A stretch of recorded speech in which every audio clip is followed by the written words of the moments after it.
Hey people, I am AHAKuo, a novelist who's written a fantasy before, and has made quite a large fantasy world throughout a very long time. I come to you who are thinking of writing a fantasy fiction with really solid tips on how you can get started with your imaginative world in a pretty quick time. And this is not only to save you the time in making your story, but it's also to keep the realism of your world intact, and to make it make sense, as I've seen quite many worlds that lack in lore, proper history, and mythology.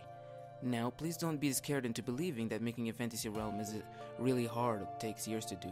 It's in fact simple, given you understand a few methods that I've learned in a 5 years time frame.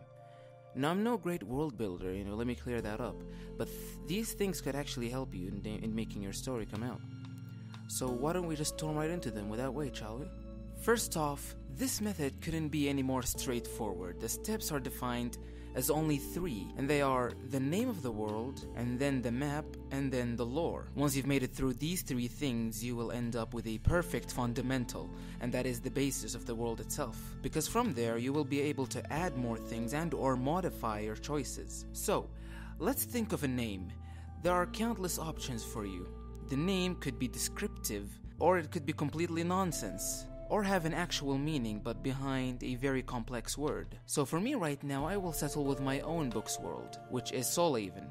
The word is not an actual noun, however, it does convey a meaning in its pronunciation, which says Soul Haven, which means a soul's happy place, or something of the sort.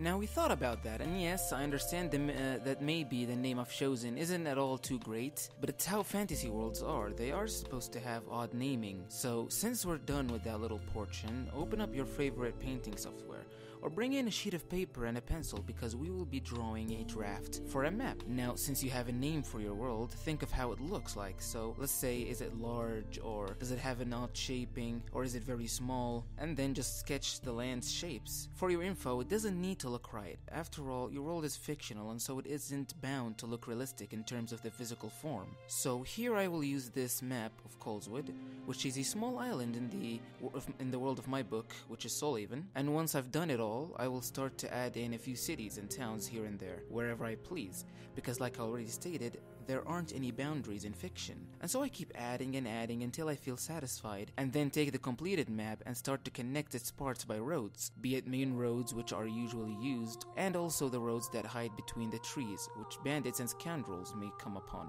Once all that was done, I would start with the lore, and the lore is quite frankly the hardest thing in this whole process. So now I will go into a quick explanation of what goes into play here, and it's actually quite the list, but I will try to make it as short as possible, as is the main idea of this video, which is to give you a quick surface explanation of the whole process. So when I talk about the lore, I'm going to go through a couple of things, which are a few, and then I will just straight up go into a full talk mode where I will explain how I got the ideas fast in the boring way, and I will also throw in a few ideas of my own. I will also show you some free tools and websites that have extremely helped me in the past, whether it be in making maps or thinking up the names of characters and notable people at the very end of the video. So let's begin. Now, barely anyone who will read your story will bother reading the lore, but you should make one nonetheless, because if you don't, then your world will feel empty and shallow, devoid of any life. Making the lore can be tiring. However, I should tell you that you really don't need to make everything on the spot, because once you start adding story to the world, you can summon up the stuff from the lore as bluff, and then turn that bluff into an actual fact in the world. Now, when I say people, I don't mean inconsequential people, I mean important people, like for example the king or the queen, or the lord, etc. Those aren't that important, not unless the story revolves around them. In that case, make them the best as you can.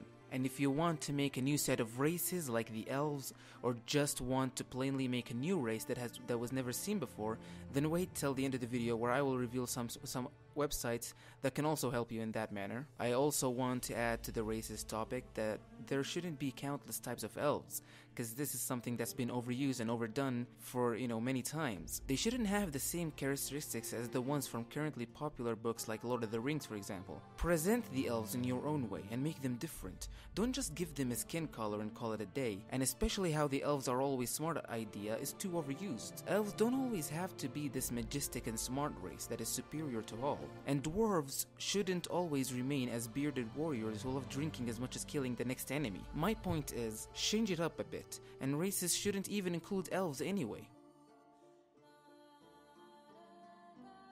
Now, when you make fantasy, there always has to be an alternative to something that we already have in the real world, like say languages as an example. Those aren't too needed, but can greatly add depth to your story. There will be a tool for making this at the end of the video as well, by the way. And also to add, the names of days and months should have a unique spin-off, but nothing too extreme.